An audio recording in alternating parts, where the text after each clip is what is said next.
with honors from Grade 6 MacArthur Bridge. Our public schools district supervisor, Dr. Alvin G. Gozon, the woman behind the improvement of Caguantete Elementary School, Madam Maria Divina G. Bonifacio. Our barangay captain, Honorable Nelson N. Sanangel, our determined and hardworking teachers of CTES,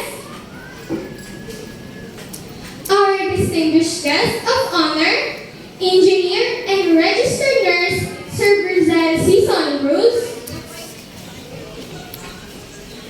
our guest speaker, Madam Remedios Victoria Manabat, our faculty members, fellow graduates, beloved family and friends, ladies and gentlemen, isang mapagpala at masayang araw sa ating lahat.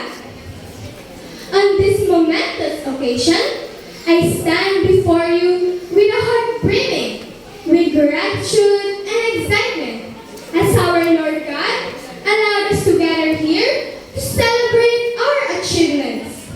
I am deeply humbled and honored by the journey that has led us into this significant milestone. Reflecting on our collective journey, it is undeniable that our relentless hard work, unwavering determination, and steadfast perseverance have been the driving forces behind our success. Every step we've taken, we thought we couldn't make. Every challenge we faced, we thought we'd made a step. Every struggle we've overcome, we thought we couldn't survive, are all part to mold us into the individuals we are today. As we reminisce on the past years, let us cherish the memories we've created together. From late-night study sessions to unforgettable experiences shared, these moments have carved a statue of our unique and remarkable journey as a graduating class. This school year has taught me too many things. This school year has taught me valuable lessons that I will truly bring in my adulthood. It's sad to say that I will no longer see the faces I see every day. I will no longer hang out with the people I do now. I will no longer see our classroom that once filled with loud noises and amazing memories. We would eventually have to say our last goodbyes to our friends that are moving and to our beloved teachers. It's crazy how we always says, sana matapos na agad klase natin. Sana uwian na agad. But then it's turned to, sana ibalik na lang sa first quarter. In life, they always say, time is gold. So you should spend time with your loved ones and never take anything for granted. They say, elementary pa lang yan, madami ka pa pagdadaanan. They are right. It's elementary, but not just elementary. Because it is already a glimpse of reality that awaits us. Our teachers often say, huwag kayong magreklamo sa dami ng ginagawa. Huwag kayong magreklamo kung mahirap. We can blame them because men in our generation today, we choose to complain before we act. But come to think of it, that's the reality of life that we will face soon. Because in life, there will be hard situations, but we have no choice but to stand up and fight. We don't have to wait for convenient situation nor favorable condition before we start doing things.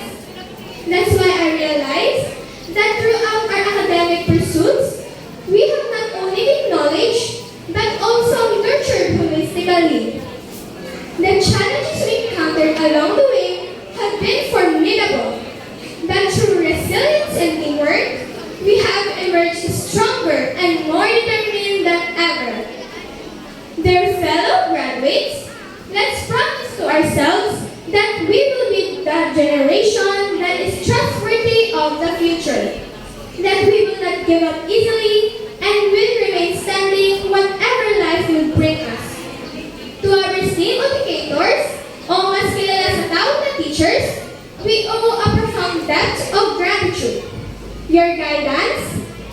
wisdom, and unwavering support have been instrumental in shaping our paths and fueling our aspirations.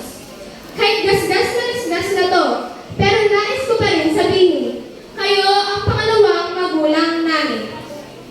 I would like to thank all of our past teachers and the school year teachers, Ma'am Glo, Ma'am Annabel, Ma'am Eva, Sir Ernesto, and Sir Mark.